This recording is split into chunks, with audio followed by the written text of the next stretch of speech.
Good morning and welcome to the Wavy Digital Desk. Today we're having a community chat with St. Mary's Home. We're being joined by their communications department and also their auxiliary board to talk about events that are coming up and more about the organization. If you're not familiar, they are located here in Hampton Roads and they help disabled youth in our community. And they're, a really important organization that, we're speaking with today and finding out more about. So I'm going to bring them on now. They're actually here at Wavy with us today. We have Abby Gray from the Communications Department and Dodie McGuire from the Auxiliary Board. So thank you both for joining us this morning. Thank you. Thank you. Absolutely. I know that we have a lot of exciting things coming up in February, but before we get to that, and I want to hear more obviously about the organization for people listening and watching, whether they want to help or whether they need a resource. But Abby, can I start with you? Can you just introduce yourself? Tell us a little bit about your role. Absolutely. My name is Abby, and I represent the Communication and Fundraising Department of St. Mary's Home. So we plan all kinds of fundraisers for the home. We manage their social media. So that is my role at the home. And Dodie, where do you fit in? What's your role on the auxiliary board? I've been sitting on the auxiliary board for about 5 years now, and my role currently is president. So you're running everything. Yeah, right. Yeah. I'm a little bossy, but I say run everything. Yeah, you have to get everything done. Yeah, right. But no, you have a great board made up of. Is it volunteer based or how does that work? It is. Yeah. Some people that have sat on the board have been volunteers previously at the home and decided that they wanted to get more involved in outreach, more volunteer work, and then fundraising, which are our three main focuses for our mission. Some people who've sat on the board have had children who live at the home and young adults. Other people are just community partners who really want to get more involved in steering, helping out with our mission and steering where we go in the future to help the home. Absolutely. So let's jump first. What is the home? Who is it serving? Absolutely. So St. Mary's Home provides residential care for individuals with complex medical needs and disabilities. We're located, as you said, here in Norfolk, and we have around 100 individuals aged newborn up into adulthood that live at the home. And are they living at the home? This is full-time, correct? It is long-term care, so the average length of stay is around 7 years. And then, right now, has it grown over the last few years? Are you all offering any other services, or this really has been, a long-standing, presence? Yeah, St. Mary's has been a part of our community. We're celebrating our 80th anniversary this year, actually, which is super exciting. And we just want to keep focusing on providing amazing care and helping these individuals live a good life and just really reach their fullest potential. And, the services you offer beyond sort of just helping, not just, but taking care of them, you offer a wide range of services. You offer services that, go in terms of, is it education and all that as well? So can you just tell us a little bit about that? Absolutely. So we try to provide everything that these young people need, from medical care. We have nurses available 24 hours. We have therapeutic care for them. We have a wide range of therapies on site: occupational therapy, physical therapy, behavioral therapy. We have dietitians on site who are making custom meal plans for each individual based on their personal needs. And I think one of the most exciting things that we do is we have a transportation team that will take these individuals on some amazing field trips. Last year they went to a Nationals game, they did iFly, the indoor skydiving. Right. They go to parks, to museums, to all kinds of fun activities. So we really want to give these kids a well-rounded childhood because this is their home. Absolutely. And I'm just going to pull up the other screen here just so people can see what's called B-roll, but some video, of St. Mary's Home. And then we also have some photos of the kids that will be shown in here and sort of their day-to-day for activities like you're talking about. I think one of them is even, fishing in one of them. So really you are all having a lot of resources that you need funding for and help with, but also that do make the kids also a part of the community because they are, even though they're living at the home. I did want to talk about too, along with your services, you also do summer camps, year-round activities, community outings, as you talked about. You also use the word custom, which I think is really interesting. And when you look it up on the website, actually, it says custom services or custom fit. Can you talk about how important that is for every child? Absolutely. We always say that the individuals are the program. And so each person that comes to St. Mary's, they are so different. They have different personalities, different needs. And so our team really gathers around these individuals, wants to learn about them, wants to learn about what's important to them and what goals that they're trying to reach. And then the team comes together to create a plan to help them reach whatever goals that they or their families have set out for them. So it really just varies so much based on the individual. And I bet it depends on the individual as well, but you all do keep that family unit connected even though they're living at the home. Absolutely. We serve individuals from all over the state of Virginia, and we love the families to be as involved as possible.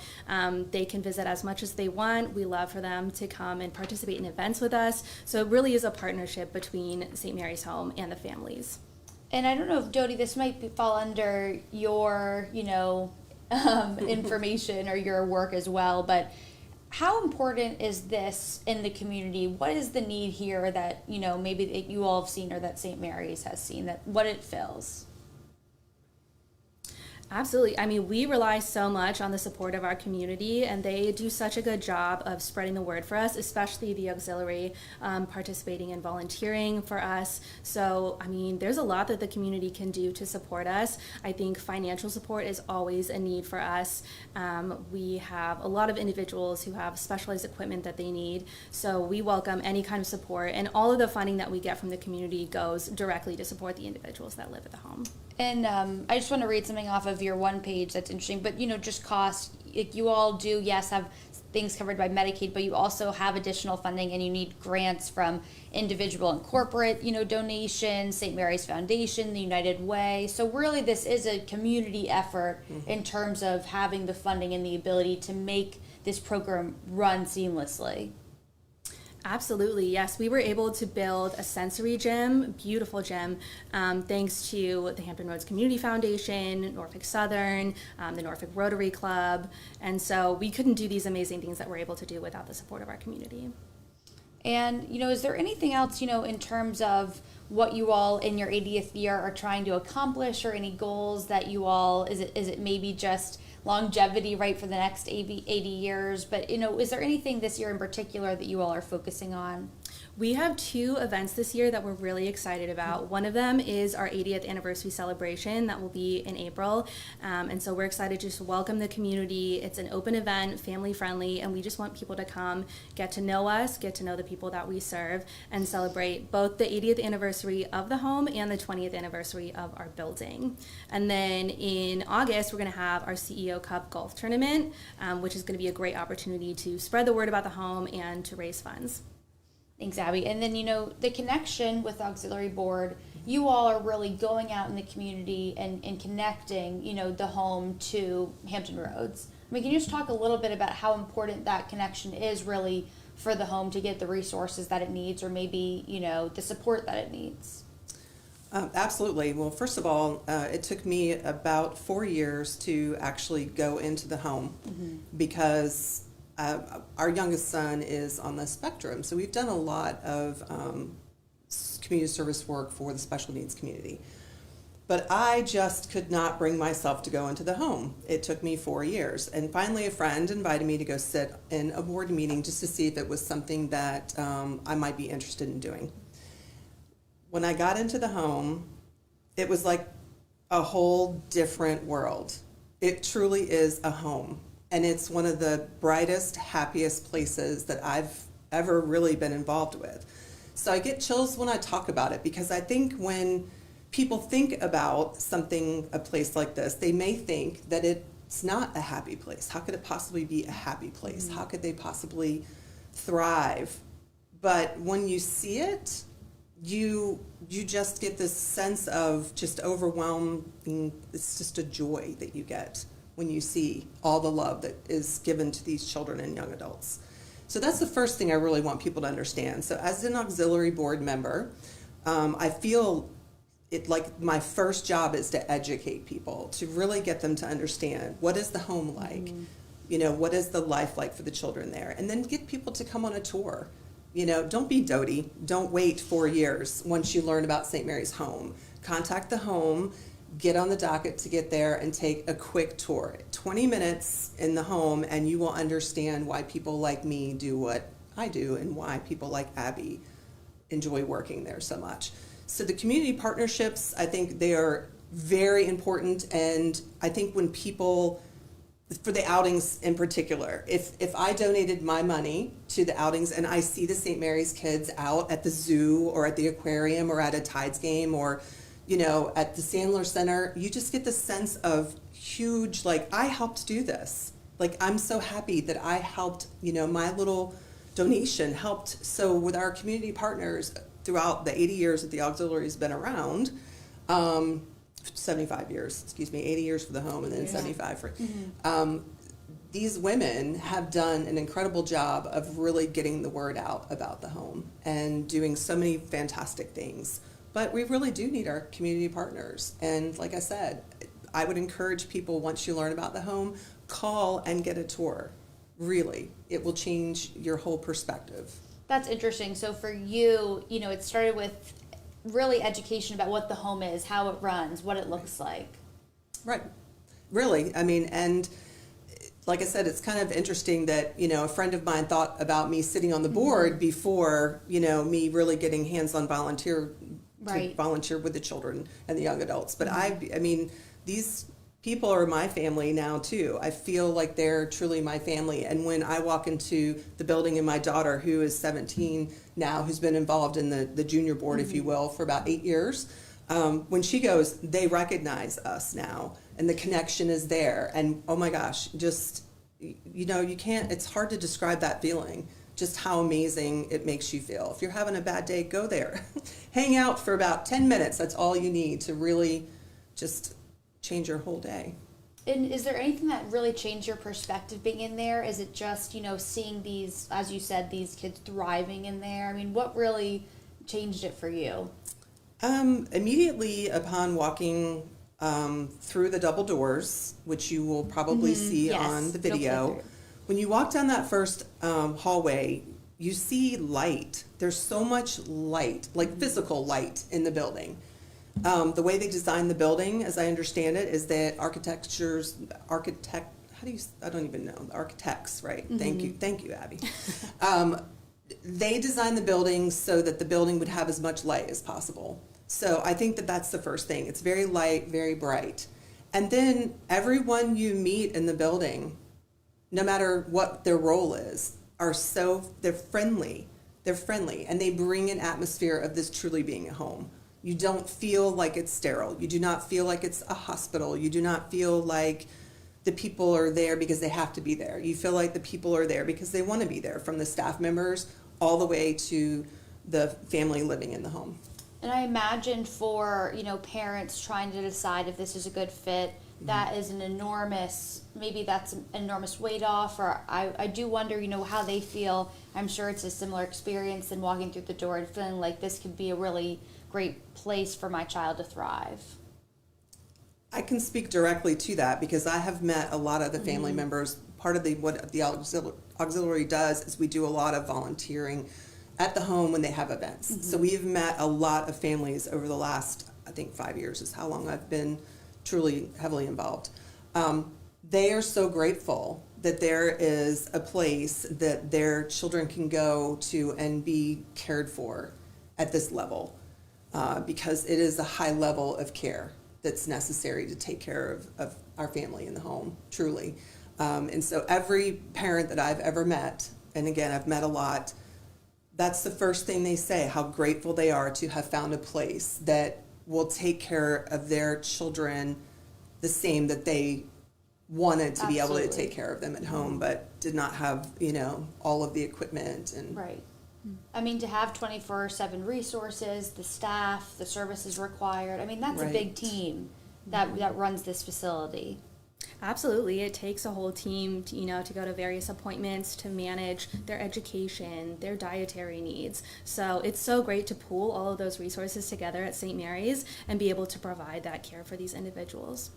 And then, you know, coming up in February, there are other ways to support St. Mary's. Do you want to tell us a little bit about what's coming up on the schedule? Sure. So I get the fun, you know, job in the whole situation. Abby has her job is much tougher than mine. I get to go and do fundraisers outside of the building, and coming up on February 4th from 2 to 6, we are partnering with Elation Brewing in Norfolk. Grace Malamo has been amazing in helping us set this up.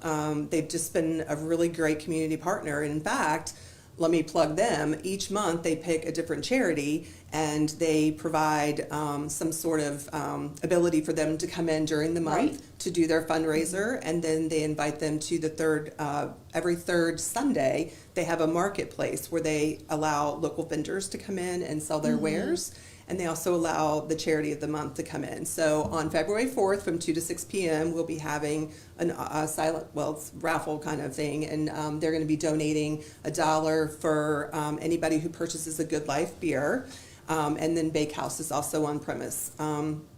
We'll be having some auction items from some of our community partners. And then on the 18th, that's when they're going to have their marketplace. So our young kids will be there with their wares that they've made through the Kid to Kid group from 1 to 5. They will. Elation is also going to participate in the Good Life beer donation on that day as well. They're an amazing. The space is very cool. If you Yeah. haven't been, they allow dogs in, so it's very much a family very family atmosphere. friendly. I was It gonna really say, is, yeah. isn't it? I was surprised There a are little bit games by for that. kids too. I know Right? that yes, it is a brewery, but there is space outside, and Yep. what a wonderful Yeah. thing. So And they, clean. It's very clean. yeah. So they do this every month with different organizations, and how important that it's right in their backyard. Obviously, also in Norfolk, to be able to support this. In terms of how people can support, it's coming out to those events, but then maybe even taking more with them. From hearing about it at Elation, and then maybe getting involved, or I guess what do you hope that you hope obviously that it sticks in their mind, right? The St. Mary's name. Absolutely. Even people interacting with us on social media, sharing our content, helps us get the word out, and really helps us also reach other families who have individuals who could benefit from our services. Because I imagine, and although I'm sure there's a wait list, or I'm sure there's many people that want it. Can you talk a little bit about that process, or that might be a different department? But Sure. We always have a wait list at all times. St. Mary's Home is one of a very few number of facilities of our kind in the entire country. What we do is very specialized, and so we're always trying to get the word out to other families in Virginia, northern parts of the state, western parts of the state, that our services are available and that we are here to help. absolutely. And then, in terms of what Elation is doing for you all, can you just talk a little bit more about, the event? Are people from the auxiliary team going to be there to talk about, if people have questions, or sort of how does that work? Definitely. We'll have a handful of people who sit on the board there. My daughter will be there as well, sort of representing the youth. We're there to educate, people on what the home is, and to be an ambassador, in the community for the home. That is our primary goal. Our secondary goal is to support Elation, really, by bringing our friends there to support, their company. They've been so gracious in supporting us. We want to be able to support our community partner. And then lastly, to raise funds. We're going to go for a goal of $5,000 to raise those funds for the community outings for the children and the young adults. It's just, again, I was volunteering at Sandler Center for a sensory-friendly event for the Autism Society, and the kids from St. Mary's rolled in, literally rolling in, and my daughter was there with me, and we were just like almost in tears. It's just a fantastic opportunity. We have raised funds for a transportation van. I think we just donated our second one. So the auxiliary really has been a pretty big contributor over the years. We've had some really, really great community partners that have supported what we have been trying to support for the home. But our main goal is to educate in the community and to volunteer our time at the home and to support the home directly for what their mission is, which is providing a good life for the kids. Absolutely. So, for people that want to support, obviously going to the events is one Yeah. way. Is there another way that people can support? Is it, visiting like you, and then maybe trying to figure out if you need board support, or you need support at the home? Do you need support for trips? What's the best way to sort of volunteer, whether time or donate? Absolutely. We always appreciate donations of any kind, and we have a wish list on our website for people who are interested in maybe donating toys or clothes or other kind of items. So you can find that online. And as I said before, all the support that we receive from the community is so beneficial in enriching the lives of the individuals that live at the home. And then, going forward, I guess, people know what's coming up in February. You told people what's happening this summer if they want to get more involved in some of those 80-year events. What I'll do next is I'll make sure that St. Mary's Home is linked and also in our Wavy article so that people can go right to your site and figure out. And then we will link the Facebook profiles, because I'm sure that is another way where you all post the events and information that's coming up as well. Absolutely, yeah. And Facebook is a great place if you're not able to come and physically take a tour. It's a great place to just get a sense of what happens at the home, to see the kids, and to hear their stories. Great. Well, Abby and Dodie, thank you so much. I mean, is there anything else that you all want to share before we wrap up, whether about the events or about the home? I think we've done a pretty good job Yeah. of sharing. I know, I think there's always going to be something, Sarah, when it's, I should have said this. But You can message me and we'll put in the article. But no, but I was going to say it was really lovely to hear, both the personal side of it, of you actually visiting and walking through the doors, and you, as a mom as well, and your experience. And so it was so great to hear about the home and the resources. So I think for anyone watching, I'll make sure to put more information into Link St. Mary's, whether they are on the side, as you said, of somebody needing the resource, or on the side of, wanting to donate their time or, find out more and be educated. we are always looking for people to join the auxiliary, truly, whether it's to volunteer at events or if it's to actually apply to be on the board. We are always looking for anybody who has the time and would like to get to know some other cool ladies and do some good stuff for the home. Absolutely. Well, thank you both so much, for joining me this morning, for taking your time. For those watching, don't forget to check out more about St. Mary's Home, whether on social media or on their website. Thank you so much.